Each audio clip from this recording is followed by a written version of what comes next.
Sure sir, sure. Bye sir. Avani, ಏನಿದು? ನಮ್ ಬೇಬಿಗೋಸ್ಕರ. ಇಲ್ಲಿವರೆಗೂ ಯಾವುದೇ ಸಮಸ್ಯೆ ಆಗ್ದಾಗೆ ಕಳೆದೋಯ್ತು. ಡೆಲಿವರಿ ಕೂಡ ಹಾಗೆ ಆಗಬೇಕು. ನಾನು ನಾಳೆ ಬೆಳಗ್ಗೆ ಚೆನ್ನೈಗೆ ಹೋಗ್ತಿದ್ದೀನಿ.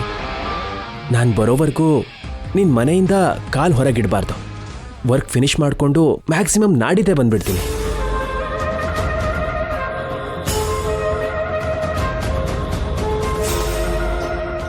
ನೀನ್ ಹೋಗ್ಲೇಬೇಕಾ ಬಾವಾ? ಎಮರ್ಜೆನ್ಸಿ ಸೆಮಿನಾರ್ ಮಸ್ಟಾಗಿ ಅಟೆಂಡ್ ಆಗಬೇಕು. ನೀನು ಮಾತ್ರ ನಾನು ಹೇಳೋ ವಿಷಯಗಳನ್ನ ಸರಿಯಾಗಿ ಕೇಳಿಸ್ಕೊ. ನಿನ್ನ ಅಕ್ಕ ಬಂದು ಕರೆದ್ಲು ಅಂತಾಗ್ಲಿ, ಇನ್ನೇನಾದ್ರೂ ಕೆಲಸ ಇದೆ ಅಂತ ನಿಮ್ಮ ಅಕ್ಕನ ಮನೆಗೆ ಹೋಗೋಕೆ ಹೋಗ್ಬೇಡ. ಅಂಥ ಕೆಲಸ ಮಾಡಿದೆ ಅಂದರೆ ಅಪ್ಪ ಅಮ್ಮ ಭಯ ಪಡ್ತಾರೆ. ಇಷ್ಟು ದಿನ ಹೋಗ್ಲಿಲ್ಲ ಅಲ್ವಾ ಬಾವಾ? ಇವಾಗ ಮಾತ್ರ ಯಾಕೆ ಹೋಗ್ತೀನಿ? ಏನಿಲ್ಲ ಅವನಿ, ನೀನೇನಾದರೂ ಹೊರಗೆ ಹೋಗಿ ನಡಿಬಾರ್ದೇನಾದರೂ ನಡೀತು ಅಂದರೆ ಮಾತ್ರ ಅಪ್ಪ ಅಮ್ಮನಿಗೆ ದೂರ ಆಗ್ತೀಯ. ಮನೇಲಿ ದೊಡ್ಡ ದೊಡ್ಡ ರಾಧ ಅಂತ ಆಗತ್ತೆ. ನೀನ್ ಮಗುನ ಅವ್ರ ಕೈ ಕೊಟ್ಟೆ ಅಂದ್ರೆ ಎಲ್ಲ ಸರಿ ಹೋಗುತ್ತೆ. ಇಂಥ ಪರಿಸ್ಥಿತಿನಲ್ಲಿ ನಿನ್ನ ಬಿಟ್ಟು ಹೋಗ್ಬೇಕು ಅಂತ ನನಗೂ ಇಲ್ಲ. ಆದರೆ ತಪ್ತಿಲ್ಲ. ಒಂದು ವಾರದೊಳಗೆ ಡೆಲಿವರಿ ಡೇಟ್ ಕೊಟ್ಟಿರೋದಕ್ಕೆ ನೀನು ಹುಷಾರಾಗಿರೋ. ಸರಿ ಬಾವಾ, ನೀನ್ ಹೇಳ್ದ ಹಾಗೆ ಇರ್ತೀನಿ. Good girl. ಬಾವಾ,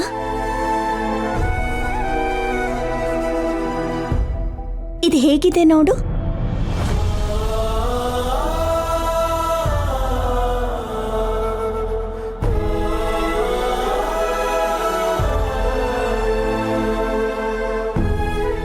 ಮಗುನ ಅಮ್ಮ ತನ್ನ ಎದೆ ಮೇಲೆ ಇಟ್ಕೊಂಡು ಆಡ್ಸೋದೇ ಅಲ್ಲ, ತನ್ನ ಮಗುಗೋಸ್ಕರ ಪ್ರಾಣ ಕೂಡ ಕೊಡ್ತಾಳೆ ಅನ್ನೋ ಹಾಗಿದೆ. ಈ ಅಪ್ಪುಗೆ ಮಗುಗೆ ಜೀವನ ಪೂರ್ತಿ ಒಂದು ಮಧುರವಾದ ನೆನಪು. ಮಗು ಎಷ್ಟೇ ದೊಡ್ಡದಾದ್ರೂ ಅಮ್ಮನ ದೃಷ್ಟಿನಲ್ಲಿ ಹೀಗೆ ಚಿಕ್ಕದೆ.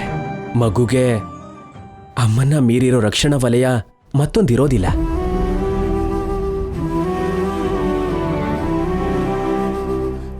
ತುಂಬಾ ಚೆನ್ನಾಗಿ ಹೇಳ್ದೆ ಬಾವಾ.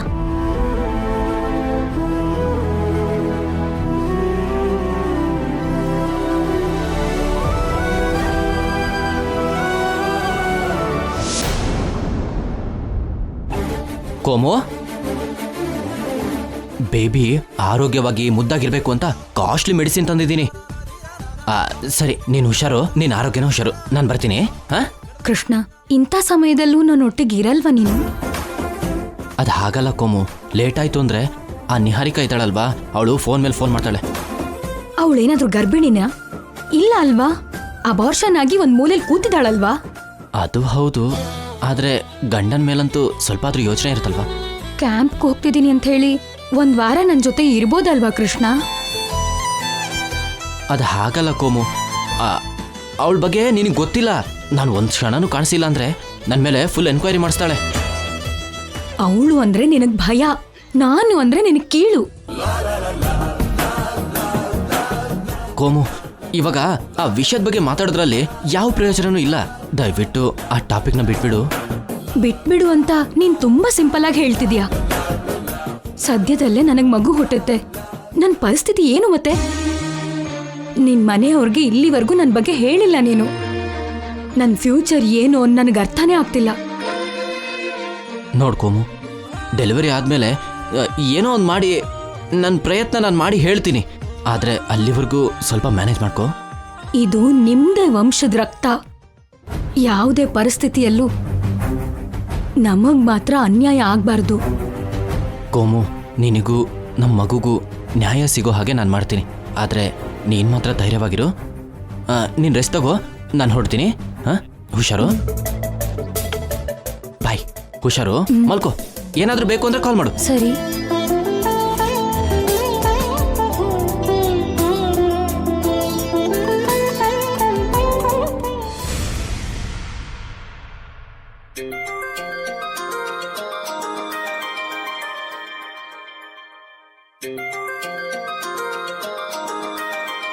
ಯಾರಿದು?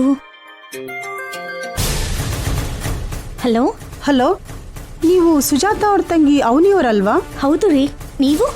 ನಮ್ಮ ವಿವರ ನಿಮ್ಗೇನು ಬೇಡ, ಮೊದಲು ನಿಮ್ಮ ಅಕ್ಕನ ವಿಷಯ ಹೇಳೋಣ ಅಂತ ನಿಮಗೆ ಅಂತಾನೆ ಕಾಲ್ ಮಾಡಿದೆ. ನಮ್ಮ ಅಕ್ಕನ ಬಗ್ಗೆನಾ? ಹೌದು ರೀ. ಅಕ್ಕಂಗೆ ಏನಾಯ್ತು? ನಾನು ರಾಮದೇವ್ರ ದೇವಸ್ಥಾನದಿಂದ ಮಾತಾಡ್ತಾ ಇದ್ದೀನಿ. ನಿಮ್ಮ ಅಕ್ಕ ದೇವಸ್ಥಾನದಲ್ಲಿ ಪ್ರಜ್ಞೆ ತಪ್ಪಿ ಬಿದ್ದಿದ್ದಾಳ್ರಿ.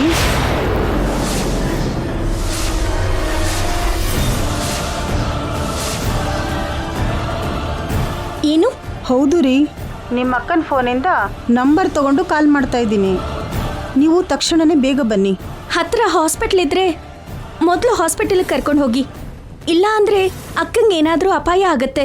ಸ್ವಂತದವ್ರು ಇದ್ರೇ ನಾವು ಹೆಚ್ಚು ಗಮನ ಕೊಡೋಕ್ಕಾಗೋದು. ಹೊರಗಿನವರಿಗೆ ಅಷ್ಟು ಕೇರಿಂಗ್ ಎಲ್ಲಿಂದ ಬರುತ್ತೆ ಹೇಳಿ? ಸರಿ ರೀ, ನಾನು ಈಗಲೇ ಹೊರಟು ಬರ್ತೀನಿ. ಸರಿ ರೀ.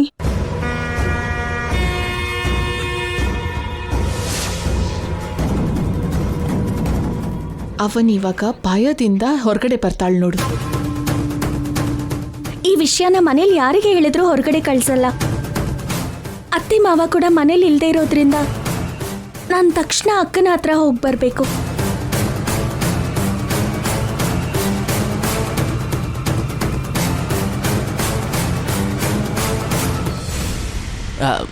ಬುಜ್ಜಿ, ಅವನಿ ಎಲ್ಲಿಗೆ ಹೋಗ್ತಿದ್ದಾಳೆ? ದೇವಸ್ಥಾನದಲ್ಲಿ ಸುಜಾತ ಪ್ರಜ್ಞೆ ತಪ್ಪಿ ಬಿದ್ದಿದ್ದಾಳೆ ಅಂತ ಅವನಿಗೆ ಫೋನ್ ಬಂದಿತ್ತು. ಅದಕ್ಕೆ ಭಯದಲ್ಲಿ ಹೋಗ್ತಾ ಇದ್ದಾಳೆ. ಅವಳಿಗೆ ಫೋನ್ ಬಂದಿರೋ ವಿಷಯ ನಿನಗೆ ಗೊತ್ತು? ಒಂದ್ ಲೇಡಿನ ಅರೇಂಜ್ ಮಾಡಿಸಿ ಅವಳಿಗೆ ಫೋನ್ ಬರೋ ಹಾಗೆ ಮಾಡಿದ್ದು ನಾನೇ ಅಲ್ವಾ? ನಿಜವಾಗ್ಲು? ಎಲ್ಲರ ಹತ್ರ ಸುಳ್ಳು ಹೇಳಿದ್ರು ನಿನ್ನ ಹತ್ರ ಅಂತೂ ನಿಜನೇ ಹೇಳ್ತೀನಲ್ವಾ? ಪಾಪ ಅದನ್ನೆಲ್ಲ ನಿಜ ಅನ್ಕೊಂಡು ತುಂಬಾ ಭಯದಲ್ಲಿ ಹೊರಟೋದ್ಲು. ಮಹಾರಾಣಿ ಅವರೇ, ಅವಳನ್ನ ಹೀಗೆ ಕಳ್ಸೋದ್ರ ಹಿಂದೆ ನಿಮ್ಮ ಉದ್ದೇಶ ಏನು? ರಾತ್ರಿ ಶ್ರೀಕರ್ ಅವನಿಗೆ ಎಷ್ಟೋ ಎಚ್ಚರಿಕೆಗಳನ್ನ ಹೇಳಿ ಹೋಗಿದ್ದಾನೆ. ಹೊರಗಡೆ ಕಾಲಿಡ್ಬೇಡ ಅಂತ ಬೇರೆ ಹೇಳಿದಾನೆ.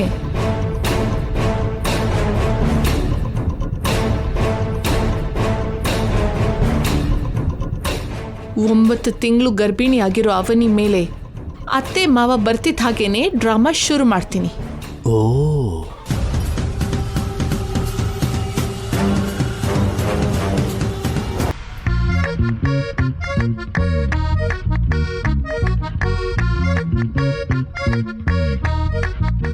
ನೋಡ್ತಿದ್ದ ಹಾಗೇನೆ ತಿಂಗಳುಗಳೇ ಕಳೆದೋಯ್ತು. ನೀವು ನೋಡ್ತಿದ್ದೀರಾ, ನಾನು ನೋಡ್ತಾ ಇಲ್ವಲ್ಲ. ಅನಾವಶ್ಯಕವಾಗಿ ಅವ್ರ ಜೊತೆ ಕೈ ಜೋಡಿಸ್ದೆ, ಕಣ್ಣು ಕಳ್ಕೊಂಡೆ. ಅದು ಸರಿ, ಮನೆಯೆಲ್ಲ ಸೈಲೆಂಟ್ ಆಗಿದೆಯಲ್ಲ, ಯಾಕೆ? ಅವ್ರವ್ರ ಕೆಲಸದಲ್ಲಿ ಅವ್ರವ್ರಿದ್ದಾರೆ. ಹೊರಗಿಂದ ಯಾರೋ ಬರ್ತಿದ್ದಾರೆ ಅಲ್ವಾ? ಹೌದು ರೀ. ಡೊನೇಷನ್ ಕೇಳಕ್ಕಂತ ಅನ್ಸುತ್ತೆ, ಇಲ್ಲ ಅಂತ ಹೇಳಿ ಕಳ್ಸು. ಬರ್ತಿರೋದು ಅಪ್ಪ ಅಮ್ಮ. ಓ ಹೌದಾ? ನಿನ್ ನಾಲ್ಗೆ ಮೇಲೆ ಬರೆ ಹಾಕಿದ್ರೆ ಒಂದ್ ಕೆಲ್ಸ ಆಗುತ್ತೆ. ಏನಮ್ಮ ನಿಮ್ಮ ಯಜಮಾನ ಏನೋ ಹೇಳ್ತಿದ್ದಾನೆ? ಅಯ್ಯೋ ಇಲ್ಲ ಮಾವನವ್ರೆ, ಏನೋ ಟೈಮ್ ಪಾಸ್ ಹಾಗೆ ಮಾತಾಡ್ತಾ ಇದ್ದೆ ಅಷ್ಟೇ. ಶ್ರೀಕರ್ ಊರ್ಗ್ ಹೋಗಿದ್ದಾನಲ್ವಾ, ಅವನಿಗೆ ಜ್ಯೂಸ್ ಏನಾದ್ರೂ ಬೇಕೇನೋ ಕೇಳಿದ್ಯಾ ವಸಂತ?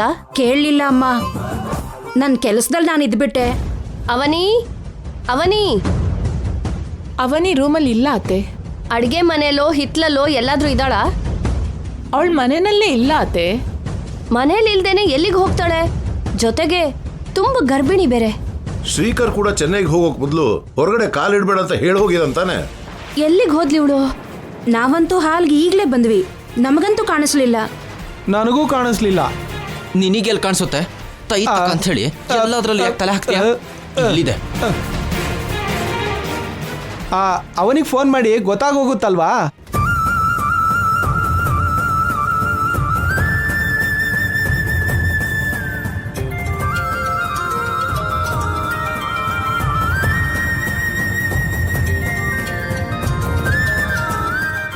ರಿಂಗ್ ಸೌಂಡ್ ಮನೆ ಒಳಗಿಂದಾನೆ ಬರ್ತಾ ಇದೆ. ಅಂದ್ರೆ ಫೋನ್ ಇಲ್ಲೇ ಬಿಟ್ಟು ಹೋಗಿದ್ದಾಳೆ ಅಂತಾಯ್ತು. ಫೋನ್ ಕೂಡ ಬಿಟ್ಟು ಎಲ್ಲಿಗೆ ಹೋಗಿದ್ದಾಳೆ? ಯಾರಿಗೂ ಹೇಳ್ದೇನೆ ಮನೆಯಿಂದ ಹೊರಗಡೆ ಹೋಗಿದ್ದಾಳೆ ಅಂದ್ರೆ ನನಗೆ ಯಾಕೋ ಅನುಮಾನ ಬರ್ತಿದೆ ಅತ್ತೆ. ಖಂಡಿತವಾಗ್ಲೂ ಸುಜಾತನ ಭೇಟಿ ಮಾಡೋದಕ್ಕೆ ಅವಳು ಹೋಗಿರ್ತಾಳೆ. ಅಕ್ಕ ತಂಗಿ ಸೇರ್ಕೊಂಡು ಅದೇನ್ ಮಾಡಕ್ ಹೊರಟಿದ್ದಾರೋ ಏನೋ, ಎಂಥ ನಿರ್ಧಾರ ತಗೊಳ್ತಾ ಇದ್ದಾರೋ. ಅವನಿಗೆ 9 ತಿಂಗಳು ತುಂಬುವವರೆಗೂ ಶ್ರೀಕರ್ ತುಂಬಾ ಹುಷಾರಾಗಿ ಕಾಪಾಡ್ಕೊಳ್ತಾ ಬಂದಿದ್ರು. ಇವಾಗ ಅವನಿ ಏನ್ ನಿರ್ಧಾರ ತಗೋತಾಳೋ ಏನೋ.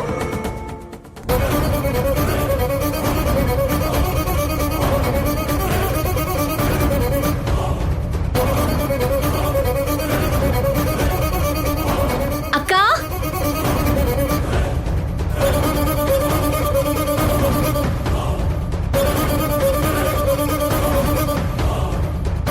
ಅಕ್ಕ,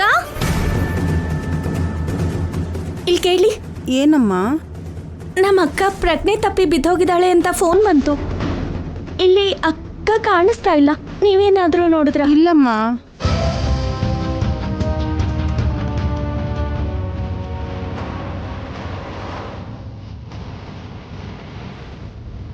ಅಕ್ಕ,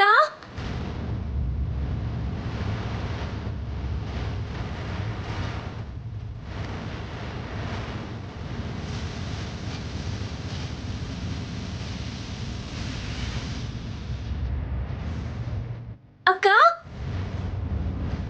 ಅಕ್ಕ,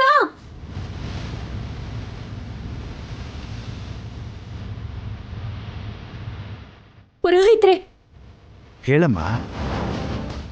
ನಮ್ಮ ಅಕ್ಕ ಪ್ರಜ್ಞೆ ತಪ್ಪಿ ಬಿದ್ದೋದ್ಲು ಅಂತ ಫೋನ್ ಬಂದಿತ್ತು. ಅಕ್ಕ ಕಾಣಿಸ್ತಾ ಇಲ್ಲ. ಯಾರಾದ್ರೂ ಹಾಸ್ಪಿಟ್ಲ್ ಕರ್ಕೊಂಡು ಹೋದ್ರಾ? ಅಂತ ಘಟನೆ ಏನು ಇಲ್ಲಿ ನಡೆಯಲಿಲ್ಲ ತಾಯಿ.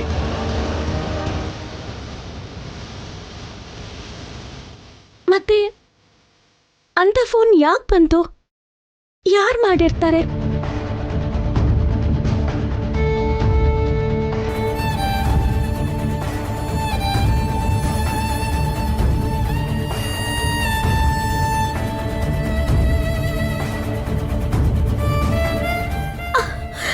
ಅಯ್ಯಯ್ಯೋ, ಹುಡುಗಿಗೆ ನೋವು ಶುರು ಆಗ್ತಿದೆ ಅನ್ಸ್ತಾ ಇದೆ. ನೋಡೋಣ ಬಾ. ಅಮ್ಮ ಅಮ್ಮ ಅಮ್ಮ ಅಮ್ಮ ಏನಾಯ್ತಮ್ಮ? ಏನಾಯ್ತು? ಹೆರಿಗೆ ನೋವು ಅನಿಸ್ತಿದೆ ಕಣೆ. ಹೌದಕ್ಕ, ಹೌದು.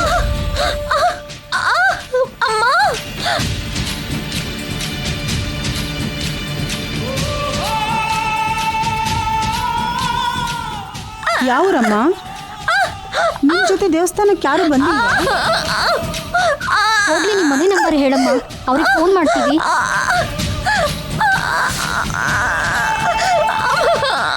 ಮಾತಾಡೋ ಪರಿಸ್ಥಿತಿ ಹೆರಿಗೆ ನೋವು ಬಂದ್ರೆ ತುಂಬಾ ಕಷ್ಟ ಆಗುತ್ತೆ, ಪ್ರಾಣ ಹೋದಾಗುತ್ತೆ. ಮತ್ತೆ ಇವಾಗ ಏನ್ ಮಾಡೋಣ?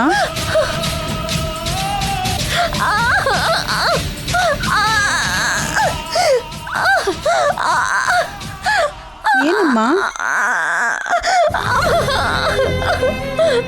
ಯಾರನ್ನೋ ತೋರಿಸ್ತಾ ಇದ್ದಾಳೆ, ಏನೋ ಹೇಳ್ತಾ ಇದ್ದಾಳೆ. ಅಮ್ಮ ಹುಷಾರಮ್ಮ. ಅಯ್ಯಯ್ಯೋ, ಏನಾಯ್ತಮ್ಮ? ಹುಷಾರಮ್ಮ. ಏನಾಯ್ತು? ಹೆರಿಗೆ ನೋವು ಶುರು ಆಗಿದೆ. ಹೌದಾ?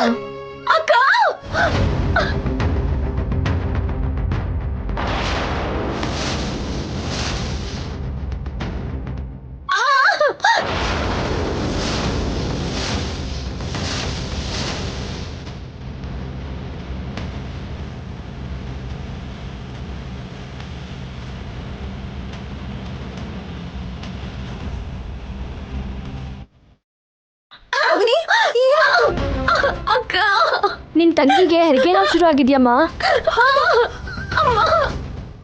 ಅಕ್ಕ, ನೋವು ತಡ್ಕೊಳಕ್ ಆಗ್ತಿಲ್ಲ. ಹಾಸ್ಪಿಟಲ್ ಹೋಗೋಣ ನಡಿ. ದಾರಿಲೇ ಹೆರಿಗೆ ಆಗೋ ತರ ಇದೆ, ಸ್ವಲ್ಪ ಬೇಗ ಕರ್ಕೊಂಡೋಗಮ್ಮ.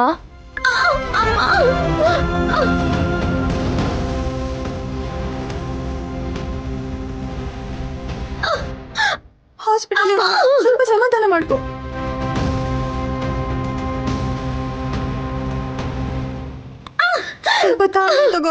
ನನ್ನಿಂದ ಆಗ್ತಾ ಇಲ್ಲ ಅಕ್ಕ, ನೋವು ತಡ್ಕೊಳಕ್ ಆಗ್ತಿಲ್ಲ.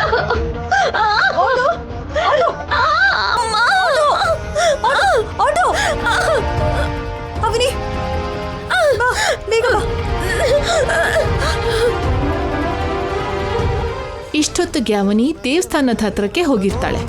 ಅಕ್ಕನ್ಗೇನೋ ಆಗೋಗಿದೆ ಅನ್ನೋ ಭಯದಲ್ಲಿ, ಆತಂಕದಲ್ಲಿ ದೇವಸ್ಥಾನದೆಲ್ಲ ಹುಡುಕ್ತಾ ಇರ್ತಾಳೆ. ಅಲ್ಲಿ ಅಕ್ಕ ಕಾಣಿಸಲ್ಲ. ಆವಾಗ ತಂಗಿಗೆ ಶಾಕ್. ಏನ್ ಮಾಡ್ಬೇಕು ಅಂತ ಅರ್ಥ ಆಗದೆ ಇರೋ ಅಯೋಮಯ ಪರಿಸ್ಥಿತಿಯಲ್ಲಿ ಇರ್ತಾಳೆ. ಆಗ ನಾನು ಎಂಟ್ರಿ ಕೊಡ್ತೀನಿ. ನಿನ್ನ ಹೊರಗಡೆ ಕರೆಸಿದ್ದು ನಾನೇ ಅವನಿ ಅಂತ ಹೇಳ್ತೀನಿ. ಅವಳಿಗಂತೂ ಇನ್ನೂ ಶಾಕ್ ಆಗೋಗುತ್ತೆ. ಸ್ವಲ್ಪ ತಡ್ಕೊ. Auto, auto.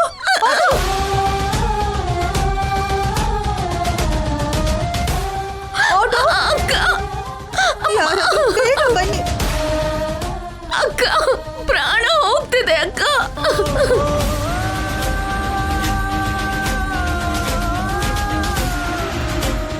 ಇದೇನು, ನಾನೇನೋ ಅನ್ಕೊಂಡ್ರೆ ಇಲ್ಲಿ ಇನ್ನೇನೋ ನಡೀತಾ ಇದೆಯಲ್ಲ. ನಾನು ಸುಜಾತನ ಅಡ್ಡ ಇಟ್ಕೊಂಡು ಫೇಕ್ ಕಾಲ್ ಮಾಡಿಸಿದ್ರೆ ಸುಜಾತ ನಿಜವಾಗ್ಲೂ ಇಲ್ಲಿ ಪ್ರತ್ಯಕ್ಷ ಆಗಿದ್ದಾಳಲ್ಲ.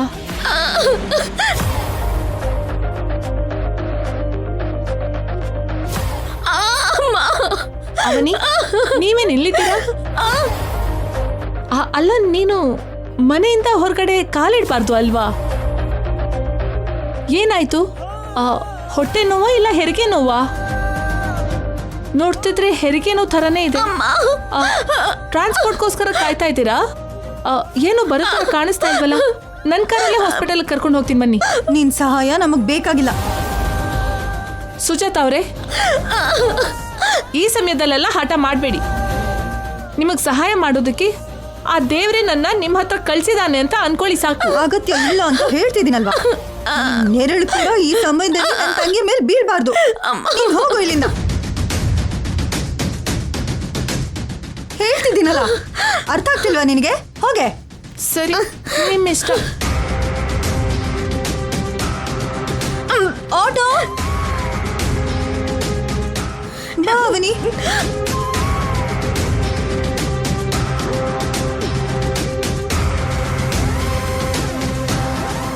ಹತ್ರದಲ್ಲಿ ಯಾವ ಹಾಸ್ಪಿಟಲ್ ಇದೆಯೋ ಅಲ್ಲಿಗೆ ಹೋಗಿ. ಕೂತ್ಕೋ ಅವನಿ, ಕೂತ್ಕೋ.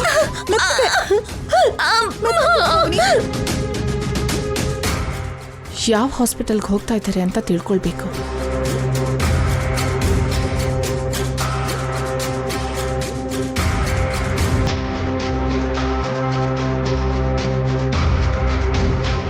ಸ್ವಲ್ಪ ತಡ್ಕೋ.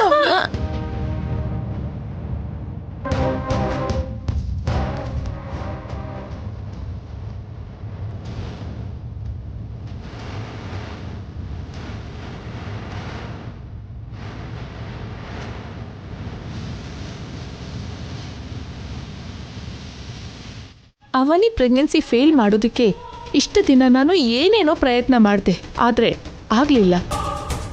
ಇವಾಗ ಅವನಿ ಮಗುನ ಹೇರೋ ಸಿಚುವೇಶನ್ಗೆ ಬಂದಿದ್ದಾಳೆ. ಅವನಿ ಮಗುನ ಹೇರಬಾರ್ದು.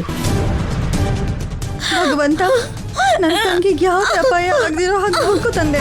ನಿನ್ ತಂಗಿಗೆ ಏನು ಆಗಬಾರ್ದು ಅಂತ ನೀನು ದೇವ್ರನ್ನ ತುಂಬಾ ಬೇಡ್ಕೊಳ್ತಾ ಇರ್ತೀಯ. ಆದ್ರೆ ಅದು ಹೇಗಾಗತ್ತೆ ಸುಜಾತ? ನಾನು ಏನೋ ಒಂದು ಮಾಡಿ ಹಾಳು ಮಾಡ್ತೀನಿ ಅಲ್ವಾ? ಅಕ್ಕ, ನಂಗೆ ಸಾಕ್ಷಾತ್ ಅಮ್ಮನವರೇ ಹುಡ್ತಾ ಇದ್ದಾಳೆ. ಅತ್ತೆ ಅಂತ ಜಾತಕದ ಜೊತೆಗೆ ಹುಡ್ತಾ ಇದ್ದಾಳೆ. ನನ್ನ ಹೆರಿಗೆಗೆ ಯಾವುದೇ ಅಪಾಯ ಆಗದೆ ಇರೋ ಹಾಗೆ ನೋಡ್ಕೊಳ್ಳೋ ಜವಾಬ್ದಾರಿ ನಿಂದೆ. ಸರಿ, ಭಯ ಪಡ್ಬೇಡ.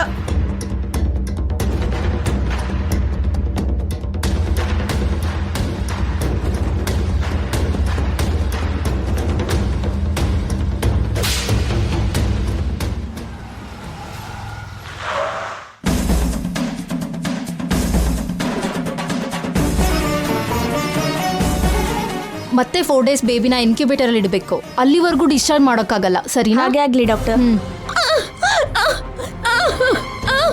ಅವನಿ, ಸ್ವಲ್ಪ ತಡ್ಕೋ ಅವನಿ. ನಿನ್ಗೆ ಆಗಲ್ಲ ಅವನಿ, ಸ್ವಲ್ಪ ತಡ್ಕೋ. ಹಾಸ್ಪಿಟಲ್ಗೆ ಬಂದಿಲ್ವಾ? ಅವನಿ, ಅವನಿ. ಏನಾಯ್ತು? ಸಡನ್ ಆಗಿ ಹೆರಿಗೆ ನೋವು ಶುರುವಾಗಿದೆ. ಡೆಲಿವರಿ ಡೇಟ್ ಯಾವಾಗ ಕೊಟ್ಟಿದ್ದು ಅಂತ ಏನಾದ್ರೂ ನೆನಪಿದ್ಯಾ? ಈ ವಾರದಲ್ಲೇ ಇತ್ತು ಡಾಕ್ಟರ್. ಓಕೆ, ಎಮರ್ಜೆನ್ಸಿ ವಾರ್ಡ್ಗೆ ಕರ್ಕೊಂಡೋಗಿ.